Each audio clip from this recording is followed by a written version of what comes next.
আসসালামু আলাইকুম রহমতুল্লাহি ওয়া বারাকাতুহু। নাহমাদুহু ওয়া নুসাল্লি আলা রাসূলিহিল কারীম, আম্মা বা'দ। ফাআউযু বিল্লাহি মিনাশ শাইতানির রাজীম। ইয জা'আলাল্লাযীনা কাফারু ফী কুলূবিহিমুল হামিয়্যাতা হামিয়্যাতাল জাহিলিয়্যাহ ফাআনজালাল্লাহু সাকিনাতাহু আলা রাসূলিহি ওয়া আলাল মুমিনিন। সম্মানিত উপস্থিতি, আজকে ইনশাআল্লাহ আমরা সূরা ফাতহের 26 নম্বর থেকে 29 নম্বর আয়াত এবং এরপর সময় যদি পাই তাহলে ইনশাআল্লাহ আমরা পরবর্তী সূরাতুল হুজুরাত সম্পর্কে ইনশাআল্লাহ আমরা আলোচনা করব। প্রথমত মহান রব্বুল আলামিন এই আয়াতে কাফেরদের সম্পর্কে আলোচনা করেছেন, যেহেতু এটা মক্কা বিজয় এবং সেই সাথে হুদাইবিয়া সন্ধি সম্পর্কে অবতীর্ণ হয়েছে সূরা ফাত। তো তার সাথেই সম্পর্কিত বিষয় যে কাফেরদের বৈশিষ্ট্য সম্পর্কে আল্লাহ তাআলা বলেছেন, ইয জা'আলাল্লাযীনা কাফারু ফী কুলূবিহিমুল হামিয়্যা। স্মরণ করো সেই সময়ের কথা যখন আল্লাহ তাআলা কাফেরদের অন্তরে যে গোত্রীয় যে অহমিকা আছে, অহংকার আছে, গোত্রীয় যে বড়াই, গোত্র যার যার যে বংশ আছে সেই বংশ নিয়ে তারা যে গর্ববোধ করে, এই গর্ববোধের অহমিকা তাদের অন্তরে যখন তারা পোষণ করেছিল, হামিয়াতাল জাহিলিয়া, যেটা ছিল জাহিলি যুগের অহমিকা। অর্থাৎ ইসলাম আসার পর এই অহমিকা, বংশীয় যে গর্ববোধ, এটা কিন্তু আর ছিল না। ইসলাম আসার পর মুসলিমদের মাঝে শ্রেষ্ঠ ব্যক্তি হিসেবে তাদেরকেই মনে করা হতো যারা তাকওয়াবান, যারা বেশি আল্লাহওয়ালা, তাদেরকেই শ্রেষ্ঠ ব্যক্তি হিসেবে চিহ্নিত করা হতো।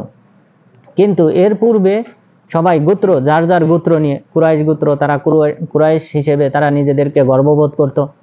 এরপর বানু হাশিম, তারাও গর্ববোধ করত, তারা বাইতুল্লাহর দায়িত্বে ছিল। এইভাবে সকল গোত্র যার যার বংশনামা নিয়ে গর্ববোধ করত। আমাদের দেশেও একসময় হয়তো ছিল চৌধুরী বংশের দাপট ছিল, ভুইয়া বংশের একসময় দাপট ছিল, ভুইয়া বংশ 12 ভুইয়া একসময় বাংলাদেশ শাসন করেছে। তো এইভাবে এই যে বংশীয় যে আত্মমর্যাদা, অহমিকা, আল্লাহ তাআলা বললেন যে মক্কার কুরাইশরা যে রাসূল সাল্লাল্লাহু আলাইহি ওয়াসাল্লামকে এবং সাহাবাদেরকে যে বাধা দিয়েছে, এটা তাদের গোত্রীয় অহমিকার কারণে। কারণ তারা ভেবেছিল যে যদি এই বছর আমরা তাদেরকে প্রবেশ করতে দেই তাহলে পুরা আরব বিশ্বে ছড়িয়ে যাবে যে আমাদেরকে অমান্য করে তারা মক্কায় প্রবেশ করেছে। এই কারণে তারা ওই বছর 6ষ্ঠ হিজরিতে উমরা করতে দেয় নাই, মক্কাতে প্রবেশ করতে দেয় নাই। তো আল্লাহ তাআলা বললেন এটা তাদের গোত্রীয় অহমিকা, অহংকার। ফাআনজালাল্লাহু সাকিনাতাহু আলা রাসূলিহি ওয়া আলাল মুমিনিন। আল্লাহ তাআলা মুমিনদের উপর এবং নবীর উপর, তার রাসূলের উপর আল্লাহ তাআলা প্রশান্তি অবতীর্ণ করেছেন। ওয়া আলজামাহুম কালিমাতাত তাকওয়া, এবং তাদেরকে আবশ্যক করেছেন তাকওয়ার বাণী, এটাকে আঁকড়ে ধরার তাদের প্রতি আবশ্যক করেছিলেন।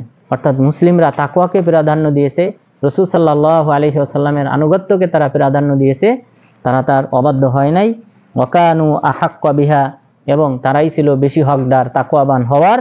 ও আহলাহা, এবং তারাই এর যোগ্য, উপযুক্ত। ওয়াকান আল্লাহু বিকুল্লি শাইইন আলিমা, আল্লাহ তাআলা প্রতিটি বিষয়ে সর্বজ্ঞ, জ্ঞানী। তাহলে তাকওয়া বলা হয় ইজতিনাবু মা নাহাল্লাহু আনহু ওয়া আদাউ মাফতারাদাল্লাহ। আল্লাহ তাআলা যা ফরজ করেছেন সেটা আদায় করা এবং যা নিষেধ করেছেন সেগুলি থেকে বিরত থাকাকে তাকওয়া বলা হয়। এরপর মহান রব্বুল আলামিন রাসূল সাল্লাল্লাহু আলাইহি ওয়াসাল্লাম যে স্বপ্ন দেখেছিলেন 6ষ্ঠ হিজরিতে, যে তিনি বাইতুল্লাহে প্রবেশ করতেছেন, সেই বিষয়টা উল্লেখ করেছেন। লাকাদ সাদাকাল্লাহু রাসূলাহুর রুইয়া বিল হক। আল্লাহ তাআলা তার নবীর দেখা স্বপ্নকে সত্য প্রমাণিত করেছেন, বাস্তবায়িত করেছেন। লাতাদখুলুন্নাল মাসজিদাল হারামা ইনশাআল্লাহু আমিনিনা মুহাল্লিকিনা রুউসাকুম ওয়া মুকাসসিরিন। যে স্বপ্নটা কি ছিল, যে অবশ্যই তোমরা মসজিদে হারামে তথা বাইতুল্লাহে অবশ্যই তোমরা প্রবেশ করবে আল্লাহ তাআলার ইচ্ছায়। আমিনিনা মুহাল্লিকিনা রুউসাকুম ওয়া মুকাসসিরিন, নিরাপদে তোমরা বাইতুল্লাহে প্রবেশ করবে চুল মুন্ডন করা অবস্থায় এবং চুল হালাক করা অবস্থায়। তাহলে উমরা করার পর চুল মুন্ডন করা, মুন্ডনটাকে আল্লাহ তাআলা প্রথমে উল্লেখ করেছেন। মুন্ডন করাটা হলো উত্তম। রাসূল সাল্লাল্লাহু আলাইহি ওয়াসাল্লাম 3 বার দোয়া করেছেন, আল্লাহুম্মা গফির লিল মুহাল্লিকিন, হে আল্লাহ যারা চুল মুন্ডন করে তুমি তাদেরকে ক্ষমা করো, 3 বার বলেছেন। এরপর আরেক রাওয়ায়াতে বলেছেন, উভয়টাই সহিহ বুখারী মুসলিমের রাওয়ায়াত, আল্লাহুম্মার হামিল মুহাল্লিকিন, হে আল্লাহ যারা চুল মুন্ডন করে তুমি তাদের উপর রহমত বর্ষণ করো। 3 বার বলার পর চতুর্থবার সাহাবাগণ প্রতিবারই বলেছেন ওয়ালিল মুকাসসিরিন, হে আল্লাহ যারা চুল ছোট করে, খাটো করে, ছাঁটাই করে তাদের জন্য দোয়া করেন। চতুর্থবারের সময় রাসূল সাল্লাল্লাহু আলাইহি ওয়াসাল্লাম বললেন ওয়ালিল মুকাসসিরিন, যারা চুল ছোট করে, ছাঁটাই করে এদের জন্য হে আল্লাহ তুমি ক্ষমা করো এবং তাদের উপরও রহমত বর্ষণ করো। তাহলে এই দুইটার যে কোনো একটা আমাদেরকে অবশ্যই করতে হবে। আর মহিলাদের ক্ষেত্রে রাসূল সাল্লাল্লাহু আলাইহি ওয়াসাল্লাম বলেছেন লাইসা আলান নিসা ইল্লা তাকসির, মহিলাদের জন্য শুধু হলো তাকসির করা, ছোট করা, অর্থাৎ চুলের আগা থেকে শেষ অংশ থেকে তারা কিছু অংশ কাটবে। যেহেতু চুল তাদের সৌন্দর্য, তো এই কারণে তাদের হালাক নেই, তাদের জন্য শুধুমাত্র ছোট করা। তো এটা আমরা কিভাবে জানলাম? কোরআনে তো আল্লাহ তাআলা পুরুষ মহিলা সবাইকে অন্তর্ভুক্ত করে বলেছেন, এটা হাদিস দ্বারা। এই আয়াতকে খাস করেছে, বিশেষভাবে উল্লেখ করা হয়েছে মহিলাদের ক্ষেত্রে, কারণ রাসূল সাল্লাল্লাহু আলাইহি সাল্লামের বাণী এটাকে কি করেছে? খাস করেছে, বিশেষভাবে উল্লেখ করেছে যে মহিলাদের উপর কোনো হালাক নেই, মুন্ডন তারা করতে পারবে না, তারা শুধু তাকসির করবে, ছোট করবে। সুতরাং কোরআন হাদিস দুইটা আলাদা বিষয় না, বরং কোরআনকে রাসূল সাল্লাল্লাহু আলাইহি ওয়াসাল্লাম তিনি হলেন প্রথম মুফাসসির, তিনি হলেন এই কোরআনের প্রথম ব্যাখ্যাকারী। তো রাসূল সাল্লাল্লাহু আলাইহি ওয়াসাল্লামের ব্যাখ্যা আমাদেরকে মানতে হবে, হাদিস মানতে হবে। হাদিসের বাহিরে যদি আমরা যাই তাহলে আমরা অবশ্যই গুমরাহী হব এবং নিজেদেরকে কোরআনের চেয়ে বেশি জ্ঞানী আমরা নিজেদেরকে দাবি করব। সুতরাং যারা বলে কোরআন মানতে হবে, শুধুমাত্র কোরআন মানলেই হবে, হাদিস মানার প্রয়োজন নেই, তারা গুমরাহী, অর্থাৎ তারা রাসূল সাল্লাল্লাহু আলাইহি ওয়াসাল্লামকে কোরআনের তাফসীরকারী হিসেবে মানে না। লিতুবাইয়িনা লিন-নাসি মা নুযিলা ইলাইহিম, আপনি আপনার কাছে আমি যে কোরআন দিয়েছি সেই কোরআনের ব্যাখ্যা করবেন মানুষের সামনে। এই কোরআন দ্বারা কি উদ্দেশ্য, কোন আয়াতে কি উদ্দেশ্য, এটা আপনি মানুষের কাছে ব্যাখ্যা করে জানাবেন, শিক্ষা দান করবেন। তো রাসূল সাল্লাল্লাহু আলাইহি ওয়াসাল্লাম তিনি হলেন মুফাসসির এবং আমরা সেই হিসেবে হাদিসকে অবশ্যই মানব। লা তাখাফুন, তোমরা নিরাপদে বাইতুল্লাহ প্রবেশ করবে, তোমরা কাউকে ভয় পাবে না। ফাআলিমা মা লাম তা'লামু ফাজআলা মিন দুনি যালিকা ফাতহান করিবা, আল্লাহ তাআলা এমন বিষয় জানেন যেটা তোমরা জানো না। অর্থাৎ 6ষ্ঠ হিজরিতে বাধা দেওয়ার পর মুসলিমরা মনে করেছিল যে এটা আমাদের পরাজয়, এবং সন্ধির যে 5টা বন্দী ছিল, সন্ধির যে 5টা বুনিয়াদ ছিল, ভিত্তি ছিল, সেই ভিত্তিগুলো প্রমাণ করে যে এটা মুসলিমদের বিপক্ষে গিয়েছে। কিন্তু আল্লাহ তাআলা বললেন ফাআলিমা মা লাম তা'লাম, যে তিনি এমন কিছু জানেন যা তোমরা জানো না। এই সন্ধি করার কারণে মুসলিমরা কাফেরদের থেকে নিরাপদ ছিল, যে কাফেররা আর আমাদের উপর আক্রমণ করবে না। এরপর আল্লাহ তাআলা কি বলেন? ফাজআলা মিন দুনি যালিকা ফাতহান করিবা, আল্লাহ তাআলা এরপর তোমাদেরকে নিকটবর্তী বিজয় দান করেছেন। নিকটবর্তী বিজয় কোনটি? মুফাসসিরিনগণ ইখতিলাফ করেছেন, মতনৈক্য করেছেন। তো কেউ কেউ বলেছেন যে এটা দ্বারা উদ্দেশ্য খায়বার। তো এই সন্ধির পরে 7ম হিজরিতে মুসলিমরা ইহুদিদের উপর প্রতিশোধ নিতে সক্ষম হয়। মুসলিমরা তখন যেহেতু কাফেরদের থেকে নিরাপদ, এদের থেকে আর আক্রমণ হওয়ার আশঙ্কা নেই, মুসলিমরা ইহুদিদের মুখী হলেন এবং ইহুদিদের উপর খায়বারে আক্রমণ করলেন। এরপর খায়বারের সকল দুর্গ, অধিকাংশ দুর্গ বিজয় হয় যুদ্ধের মাধ্যমে। কিছু দুর্গ ছিল যেটা সন্ধির মাধ্যমে বিজয় হয়। এরপর রাসূল সাল্লাল্লাহু আলাইহি ওয়াসাল্লাম এই খায়বার যুদ্ধের পর আর মুসলিমদের কোনো প্রকার এত পরিমাণ গনিমত পেয়েছিলেন যে এরপরে আর মুসলিমদের কোনো খাদ্যের কোনো সংকট ছিল না। আয়েশা রাদিয়াল্লাহু আনহা তিনি বলেছেন যে আয়েশা রাদিয়াল্লাহু আনহা এবং সেই সাথে ইবনে ওমর রাদিয়াল্লাহু আনহু তারা উভয়ে বলেছেন যে আমরা এই খায়বার বিজয় করার পর এরপরে আর আমরা কখনোই ক্ষুধার্ত ছিলাম না, অর্থাৎ এরপর থেকে আমরা সুন্দর স্বাচ্ছন্দ্যময় জীবনযাপন করেছি। তো খায়বার বিজয় করার পর রাসূল সাল্লাল্লাহু আলাইহি ওয়াসাল্লামের কাছে এই ইহুদিরা দাবি করেছিল যে এই অঞ্চল আমরা ভালো জানি, এখানে আমাদেরকে চাষাবাদ করার সুযোগ দেন, আমরা বাৎসরিক যে ফসল উৎপাদিত হবে তার অর্ধেক আপনাদেরকে দেব, আর আমাদেরকে এখানে বসবাস করার অনুমতি দেন। এই অনুমতি দেওয়া হয়েছিল, কিন্তু রাসূল সাল্লাল্লাহু আলাইহি ওয়াসাল্লাম বলেছিলেন যে তোমরা ইহুদিদেরকে এই জাজিরাতুল আরব ভূখণ্ড থেকে তোমরা তাদেরকে বের করে দিও। এটা বাস্তবায়ন করেছিলেন ওমর ইবনুল খাত্তাব রাদিয়াল্লাহু আনহু। তিনি যখন মুসলিম খলিফা হন তখন ইহুদিদেরকে এই খয়বার থেকেও তাড়িয়ে দেন। তাহলে এখানে আল্লাহ তাআলা বললেন যে আমি তোমাদেরকে এরপর নিকটবর্তী বিজয় দান করেছি। নিকটবর্তী বিজয়, এই সন্ধির পরে নিকটবর্তী যে বিজয় হয়েছে সেটা ছিল খয়বার যুদ্ধ। তো অনেক মুফাসসির বলেছেন যে এটা দ্বারা উদ্দেশ্য মক্কা বিজয়, কিন্তু এর আগেই মক্কা বিজয়ের পূর্বেই খয়বার বিজয় হয়েছিল। এরপর মহান রব্বুল আলামিন বললেন হুয়াল্লাযী আরসালা রাসূলাহু বিল হুদা ওয়া দীনিল হাক্কি লিইয়ুযহিরাহু আলাদ দীনি কুল্লি। আল্লাহ তাআলা তিনি তার রাসূলকে হিদায়াত দিয়ে সত্য ধর্ম দিয়ে প্রেরণ করেছেন সকল ধর্মের উপর বিজিত করার জন্য। তাহলে ইসলাম এটা সকল ধর্মের উপর বিজিত একটা ধর্ম। আর এই বিজিত হওয়ার জন্য অবশ্যই মুসলিমদের আপ্রাণ চেষ্টা করতে হবে। এই ইসলামের প্রচার প্রসার, এটা দাওয়াতি কাজ, আল আমরু বিল মারুফ ওয়ান নাহি আনিল মুনকার, ভালো কাজের আদেশ, অন্যায় কাজে বাধা প্রদান, জিহাদ ইত্যাদি বিষয়ের মাধ্যমেই কিন্তু ইসলামের প্রচার ঘটে। ওয়াকাফা বিল্লাহি শাহিদা, আল্লাহ তাআলাই সাক্ষী হিসেবে যথেষ্ট।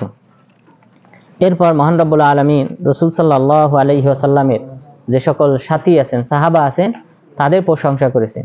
এবং তাদের প্রশংসা শুধুমাত্র এই কোরআনে এই সূরা ফাতহে উল্লেখ করা হয় নাই, বরং পূর্ববর্তী আসমানি কিতাব তাওরাত এবং ইনজিলেও উল্লেখ ছিল।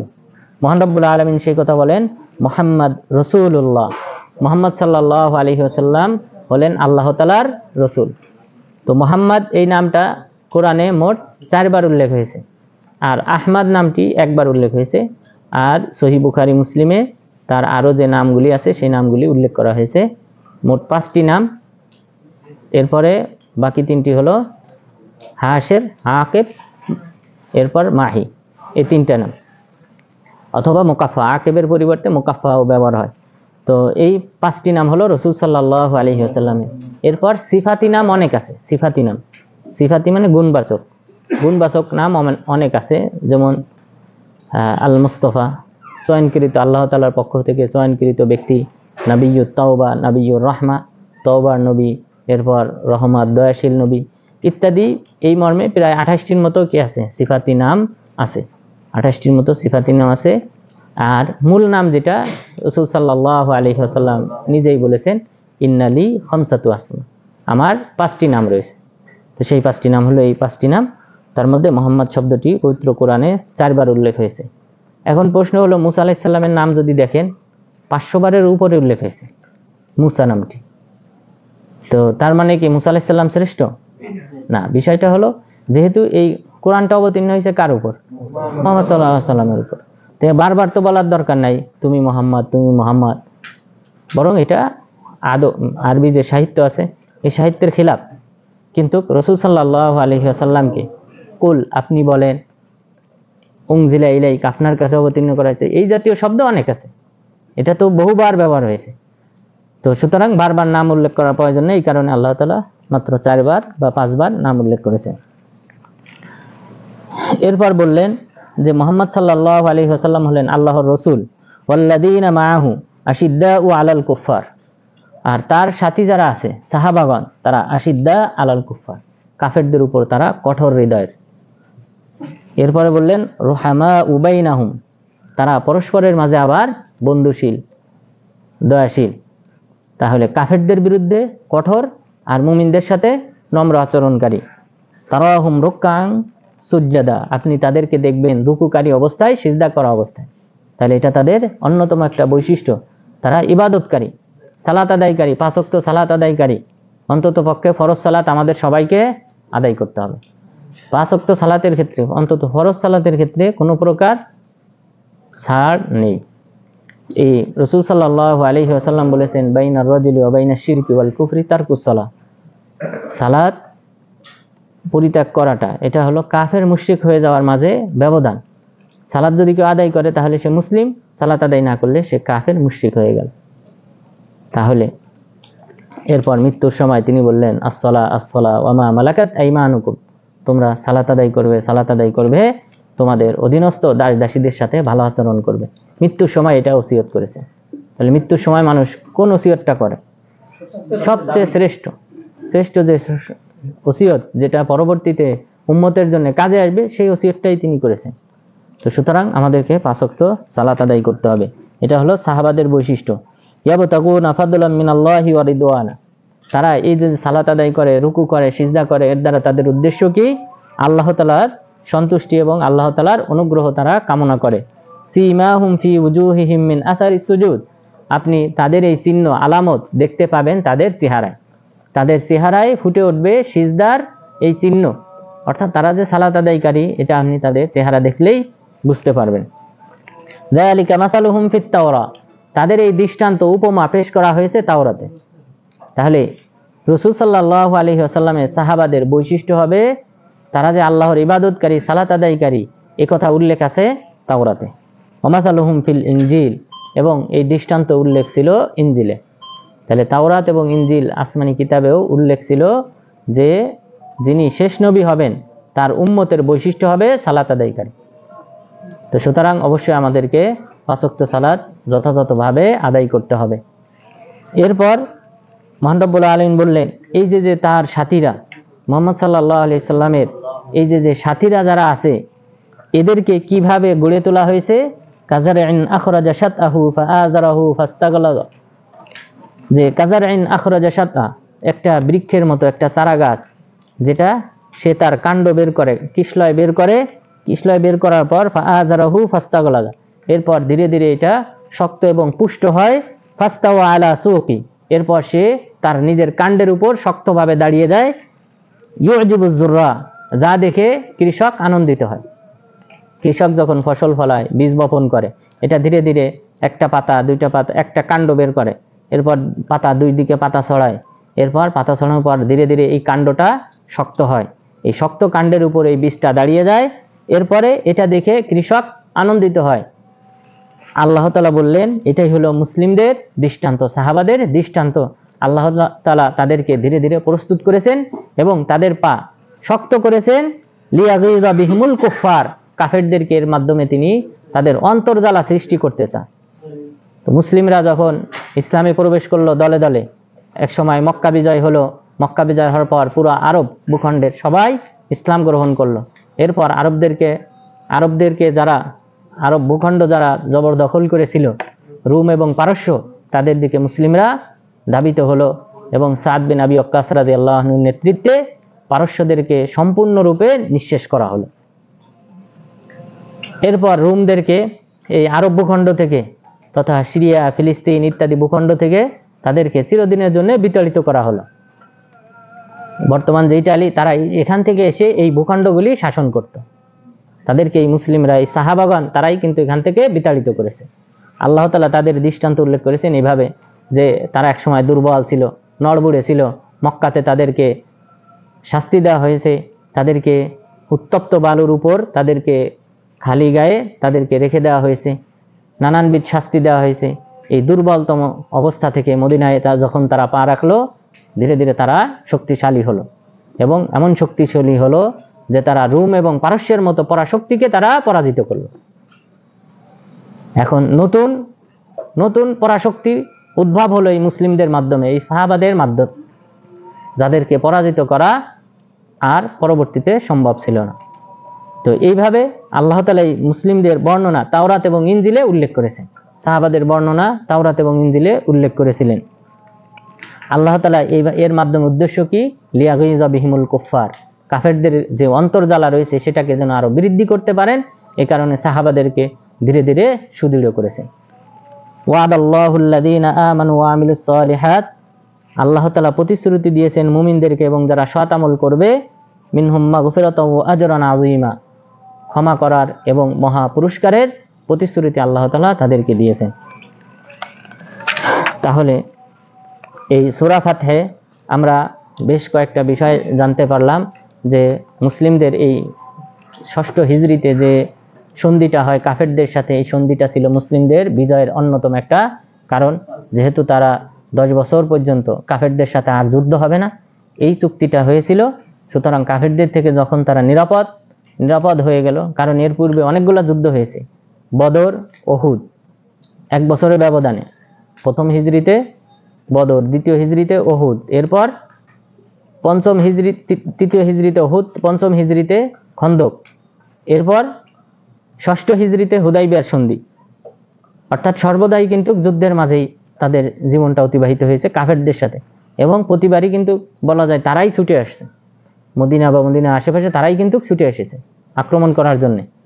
এরপর এইভাবে আল্লাহ তাআলা ধীরে ধীরে মুসলিমদের পা শক্তিশালী করেছেন, এবং এরপর তারা শুধুমাত্র আরব ভূখণ্ড নয়, বরং রোম পারস্যের মতো পরাশক্তিকেও তারা পরাজিত করতে পেরেছিল।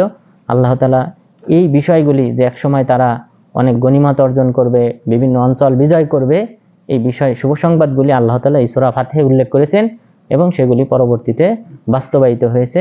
সুতরাং আল্লাহ তাআলা সত্য সহকারে এই ইসলাম ধর্মকে প্রেরণ করেছেন সকল ধর্মের উপর বিজিত করার জন্য।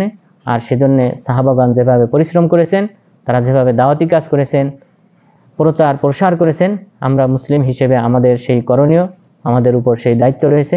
সুতরাং আল্লাহ তাআলা যেন আমাদেরকে এই ইসলামের পতাকাকে উড্ডীন করার জন্য, এই ইসলামের প্রচার প্রসার, আল আমরু বিল মারুফ ওয়ান নাহি আনিল মুনকার করার মাধ্যমে আল্লাহ তাআলা যেন আমাদের মুসলিমদের বিজয়কে ত্বরান্বিত করেন, সফলতা দান করেন। আমিন। আকুলু কওলি হাদা ওয়াস্তাগফিরুল্লাহ লি ওয়া লাকুম ওয়া লিসাইরিল মুসলিমিন।